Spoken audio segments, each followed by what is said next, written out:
News पहुंचाएगा हर खबर आप तक।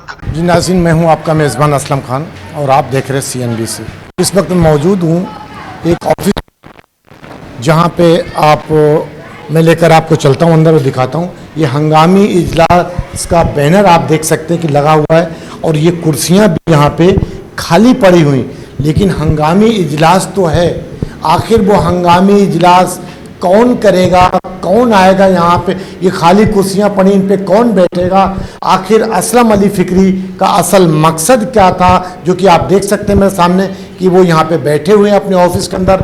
खाली हंगामी इजलास तो लिख दिया इन्होंने, तंजीमों के नाम लिख दिए, लेकिन ना तो कोई तंजीम के लोग आए इनके पास, ना तो कोई इनके जो साथ में लोग होते हैं वो लोग आए। पूरी कुर्सियाँ खाली पड़ी हैं। इन्होंने टाइम दिया था 3 बजे का, लेकिन 5 बजने वाले हैं, अभी तक कोई नहीं आया। लिहाजा अब हम इन्हीं से पूछेंगे कि कौन सा हंगामी इजलास है, क्या आप आज कराची के लिए कहने वाले हैं, क्या पैगाम देंगे, आखिर आज इस हंगामी इजलास का मकसद क्या है? आइए चलता हूँ असलम फ़िक्री के पास। जी नाज़रीन, जिस तरीके से मैंने अभी बताया कि तमाम कुर्सियाँ खाली हैं इस ऑफिस के अंदर और हंगामी इजलास हो रहा है। असलम साहब ये बताएं, आज यहाँ आपने ऑफिस खोला और हंगामी इजलास का बोर्ड लगाया हुआ, कुर्सियाँ भी डाली, मकसद क्या था आपका? सबसे पहले तो मैं bureau chief CNBC city news Aslam Ali Khan भाई का इंतहाई ममनून मशकूर हूँ कि अपने साथियों के साथ यहाँ तशरीफ़ फरमाए। हमारी ये कॉल पर यकीनन उन्हें वक्त निकाल कर आना पड़ता है मेरे पास। तो आज का जो बुनियादी मकसद ये था कि सबसे पहले तो मैं ये बता दूं कि ये ऑफिस किस तरह हमें हासिल हुआ, उसके क्या मकासद हैं। तो मेहरान कम्युनिकेशन नेटवर्क का मंशूर है बिज़नेस भी और ख़िदमत भी। तो सब असलम अली ख़ान भाई भी देख रहे हैं, सब दुनिया देख रही है, तमाम लीडरान देख रहे हैं, तमाम समाजी तंजीमें देख रही हैं कि असलम अली फ़िक्री बग़ैर बुलाए कराची के लिए, मुल्क के लिए कोई खड़ा होता है तो वो बिला तफरीक उनके प्रोग्रामों में शरीक होता है। लेकिन लोग यही कहते हैं कि आपके प्रोग्राम में क्यों नहीं आते। तो मैं लोगों से यही कहता हूं कि यार मेरी तरह उन्हें मुखलिस होना पड़ेगा बिना किसी लालच के, तो मेरे प्रोग्राम में आ सकेंगे। क्योंकि मैं ना किसी को कोई डोनेशन दे सकता हूं, ना किसी का मैं अवार्ड बैठ सकता हूं अपना। तो ऐसे प्रोग्रामों में लोग ज़रा कम ही आते हैं, लेकिन मुझे फिर भी शिकायत नहीं है। मैं कहता हूँ एक वक्त आएगा इंशाल्लाह लोग मेरे प्रोग्राम में उसी तरह जोक दर जोक आएंगे जिस तरह दूसरे लोगों के, लेकिन जब आएंगे जब उनसे बेजार हो जाएंगे।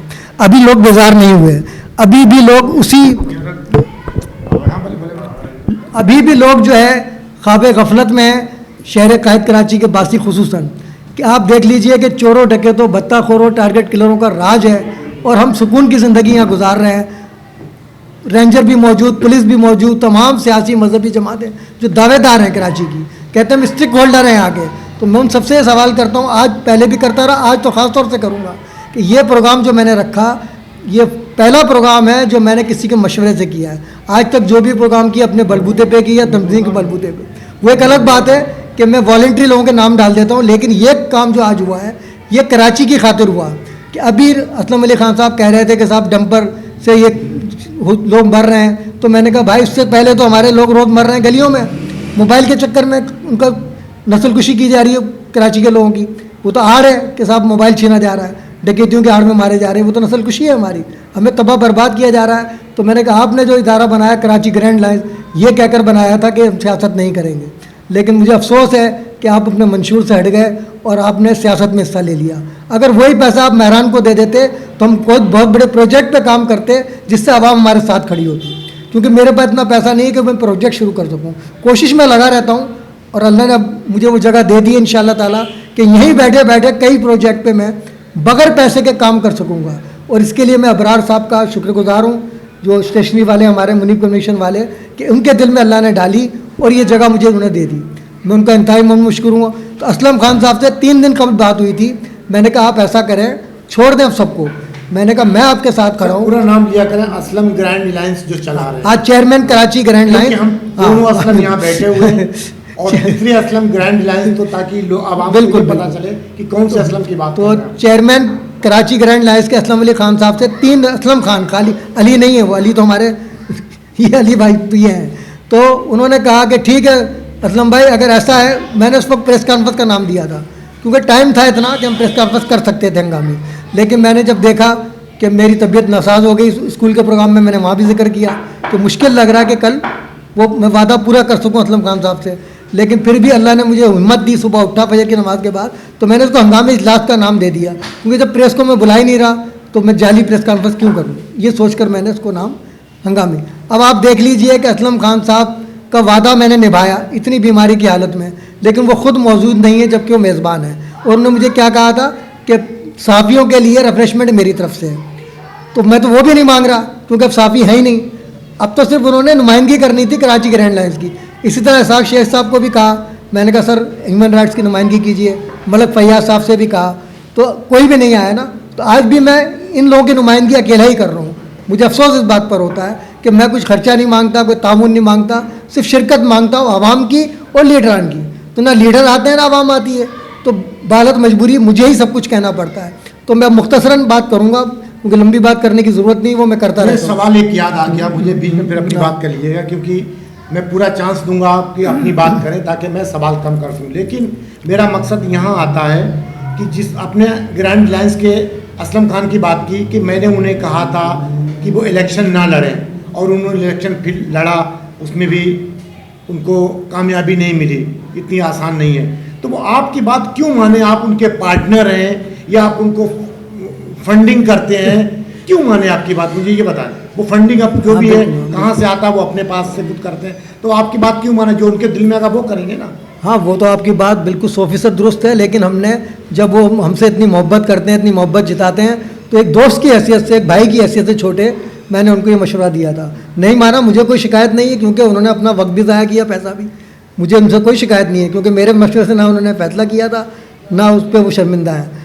तो लेकिन मैंने एक भाई की हैसियत से फिर मशवरा दिया, मैंने कहा आप सियासत को बिल्कुल भूल जाएँ, और आपने ऐलान भी यही किया था एक गैर सियासी प्लेटफॉर्म है, तो आप मेरे साथ आए। जब मैं अकेला लड़ा हूँ 1 और 11 होते हैं, तो उन्होंने मेरी बात को माना, मुझे खुशी हुई कि चलो पहली दफ़ा मेरी बात मानी, मैं उनका शुक्रगुजार हूँ। अभी भी वो नहीं आए फिर भी मैं शुक्रगुजार हूँ कि कम अज़ कम उनकी हिम्मत दिलाने से आज की तकरीब का इनेकाद में कर पाया।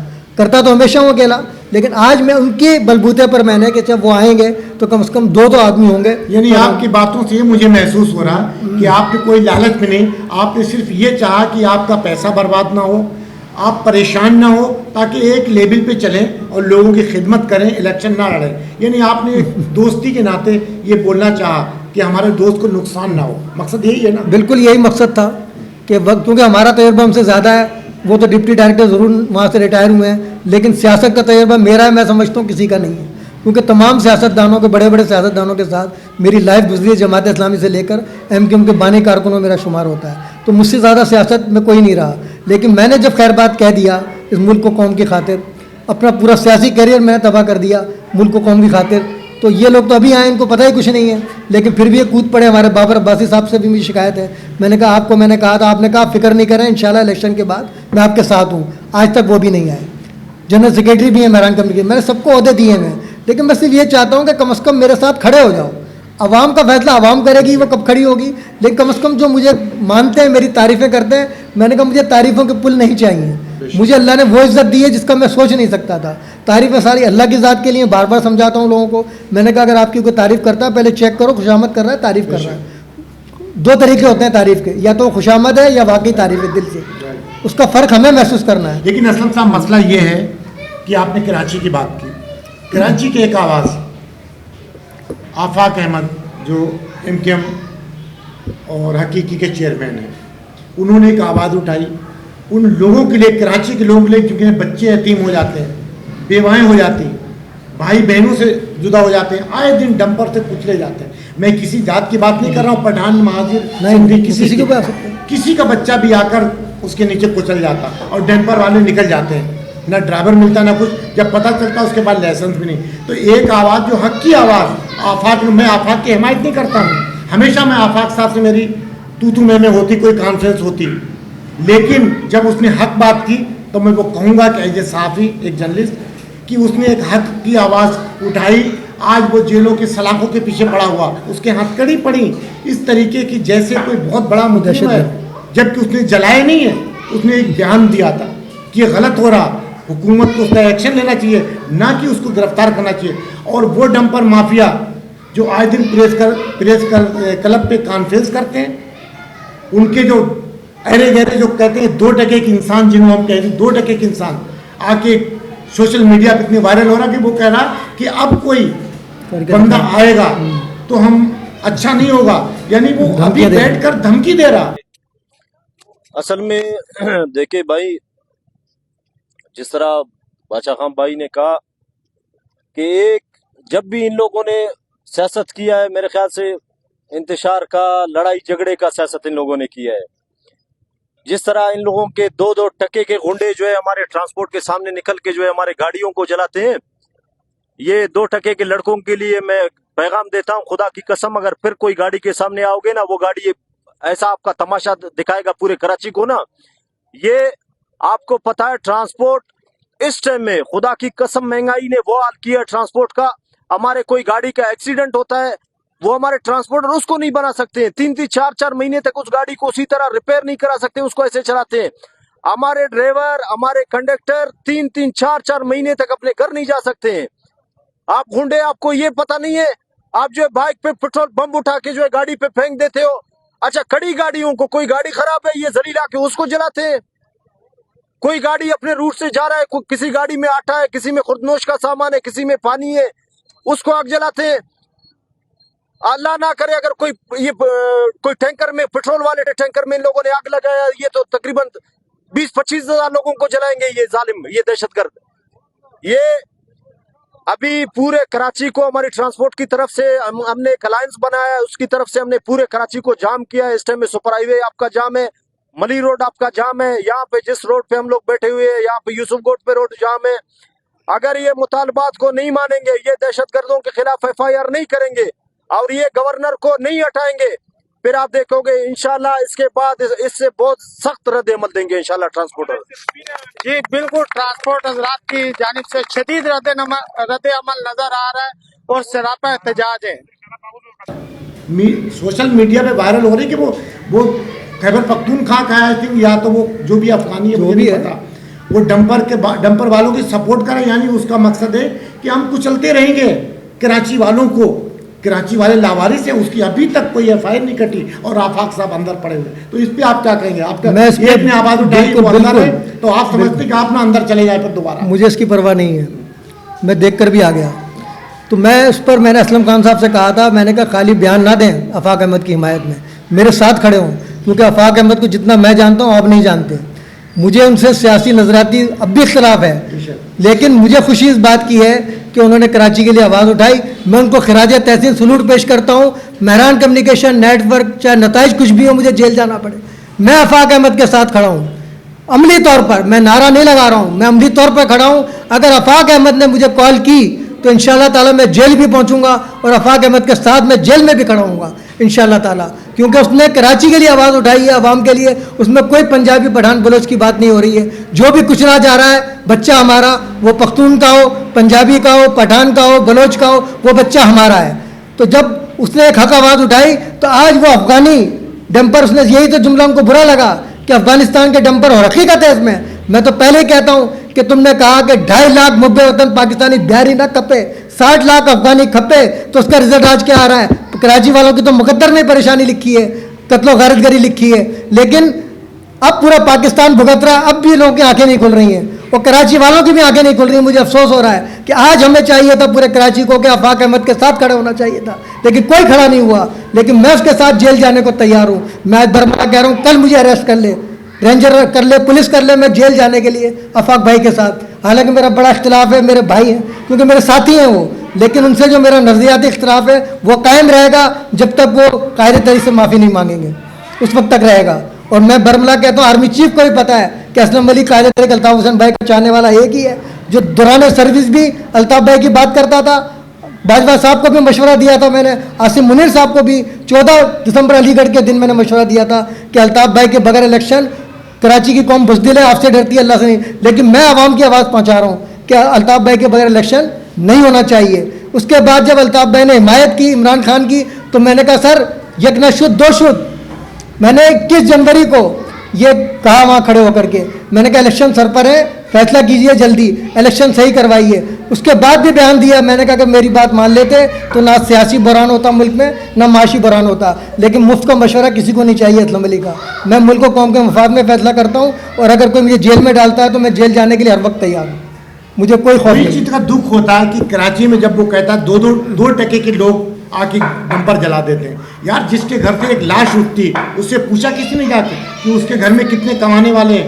कौन पूछता? उसका जवान बच्चा चला गया और कभी ये नहीं कहा किसी पार्टी ने अभी तक उठकर कोई नहीं कहेगा कि कराची के जो दावेदार हैं जेल में कौन जाएगा? खड़े हुए लोगों के साथ जेल में यहाँ जाना पे पड़ता है। क्या हो रहा है, उस बंदे को गिरफ्तार नहीं किया जा रहा। उससे कभी पूछा कि जब तू पहाड़ों से उतर कर कितने टके लेकर आया था? जो हमें कराची वालों को, मैं अपनी बात माफिया कर रहा हूं, माफिया है। कराची वालों को कह रहा है कि 2-2 टके के इंसान अगर वो आएंगे तो हम दोबारा कुछ लेंगे। ये हमारी बेगैरती है उसको अभी कराची तक वालों की। गिरफ्तार नहीं किया गया, लेकिन आफाक अहमद सलाम जेल के पीछे डाल दिया गया। तो मुझे डर है कि जिस तरीके से आप बात करते हैं, आज आपने कराची की बात की, जबकि आपके पास हम कोई तैयार हैं तंजीम- जेल जाने के लिए। आपके पास कोई तंजीम नहीं, कोई नाजिम नहीं, कोई काउंसलर नहीं, कोई अल्लाह के साथ हमारे साथ है। लेकिन जिनके पास जो कराची के दावेदार हैं, जो आज दावेदार इस हैं। कराची की टेक से आज अपने भी घर के खालिद बच्चों मकबूल को का ललकारा। दूध मैंने चला कहा रही है, हमारे अपने बच्चों का बच्चों मुस्तकबिल तबाह हो गया। खालिद मकबूल अब भी सीट लिए बैठा है, चाहे जाली है कुछ भी है, सीट तो लेके बैठे हो ना।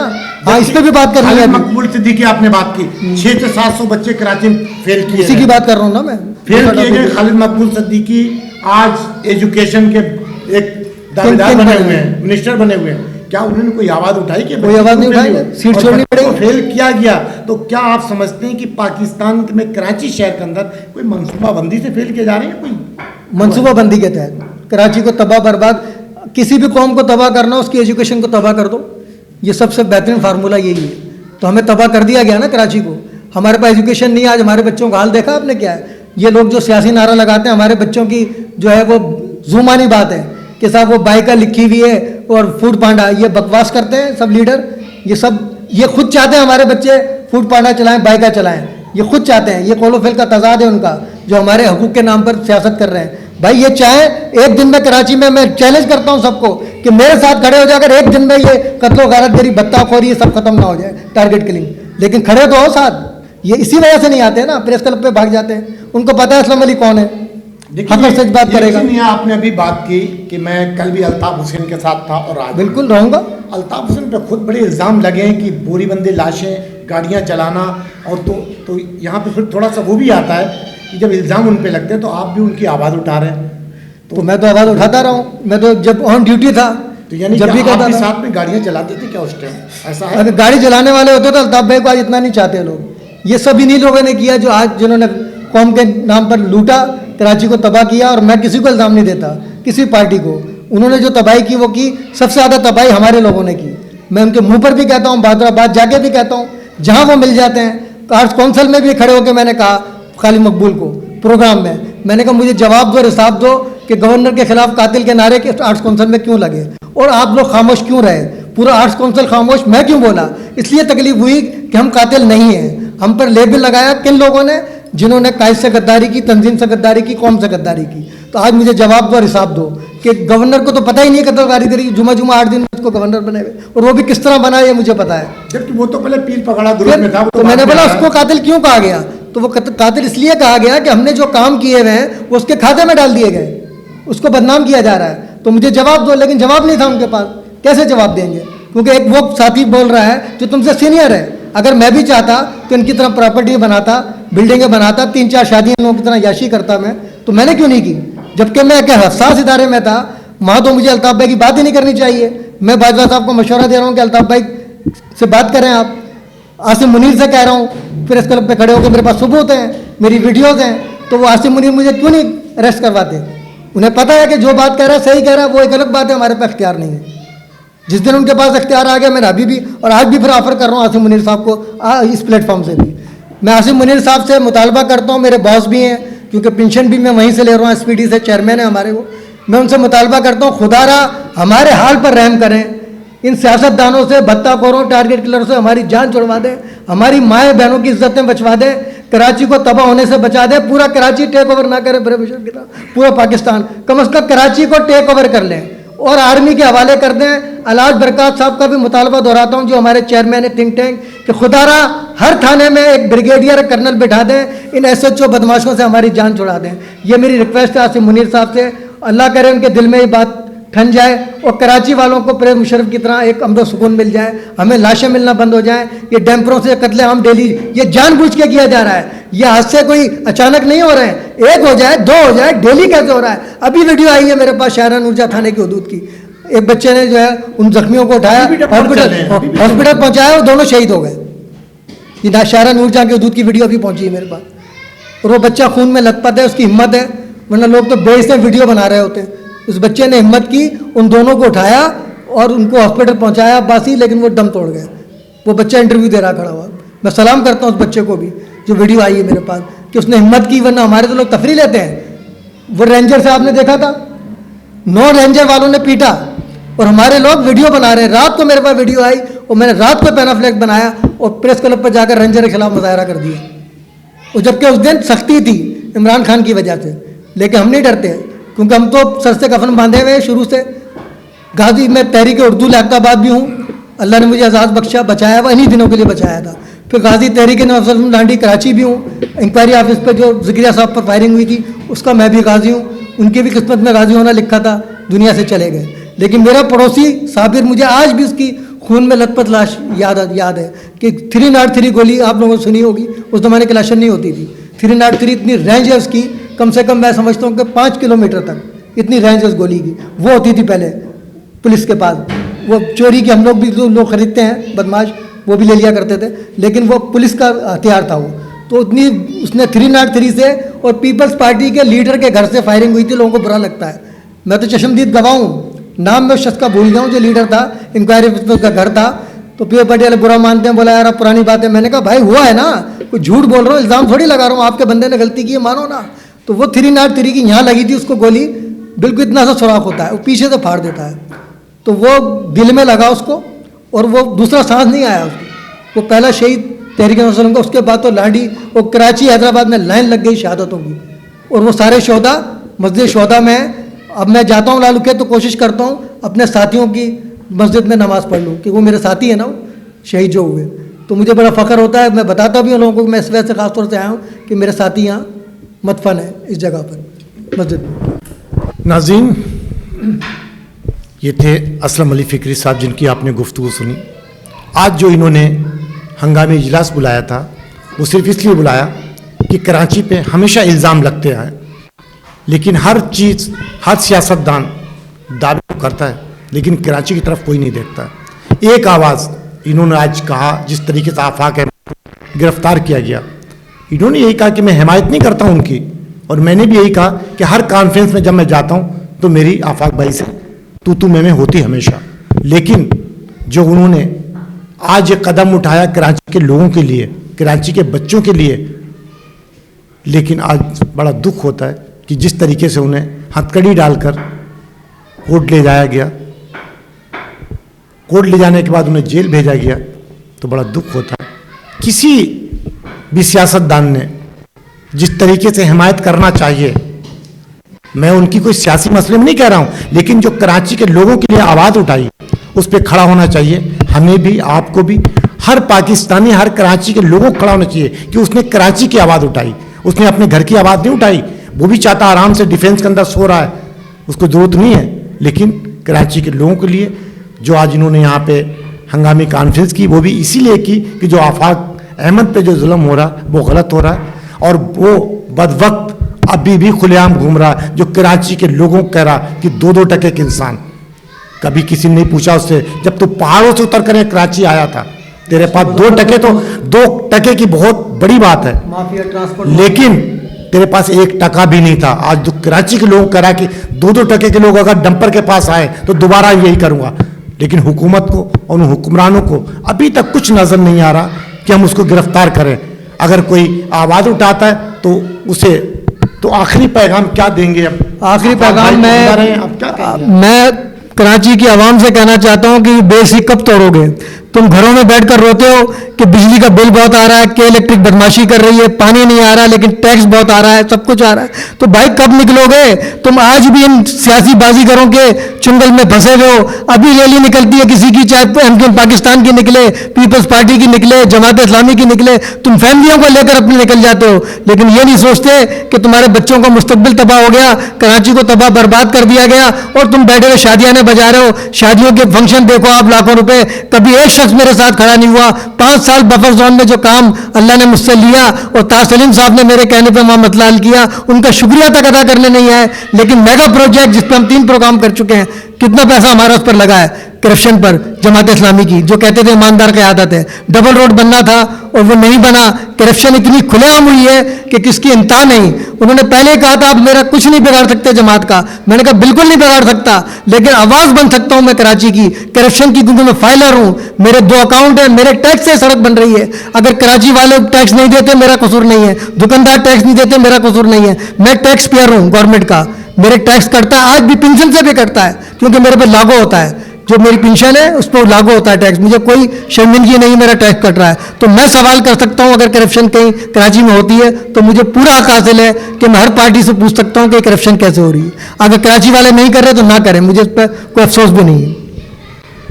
जी नाज़रीन, आपने के जज्बात सुने और इनमें भी बड़ा दुख है। और असलम साहब जो ग्रैंड अलायंस के चेयरमैन हैं, आप भी ज़रा बैठे इनके साथ, जो मसले हैं उनको सॉल्व करें। इनका कहना है कि हमें उनसे कल भी मोहब्बत थी और आज भी है, यही चीज़ मैं उनको समझाना चाहता हूँ। तो आए देखें, बैठें, जो इनकी आज कुर्सियाँ खाली पड़ी, शायद ये नहीं होती अगर आप लोग आ जाते, लेकिन अभी भी 5 बज चुके हैं, 5:30, फिर भी कुर्सियाँ इनकी खाली कोई भी नहीं। तो इन्होंने अपने ख्यालात का इजहार कर दिया, बाकी सोचना आप लोगों का काम है। और आफाक भाई के लिए जिस तरीके से कहा, सलाम पेश किया उन्हें कि जिस एक मर्द जिसने एक कराची की आवाज़ उठाई। तो इंशाअल्लाह कल किसी और नए मौजू और नए मेहमान के साथ मुलाकात होगी। जब तक के अल्लाह हाफिज़। पाकिस्तान जिंदाबाद। इस वीडियो को लाइक करें, हमारे चैनल को सब्सक्राइब कर बेल आइकन जरूर प्रेस करें हमारी न्यू वीडियो सबसे पहले देखने के लिए।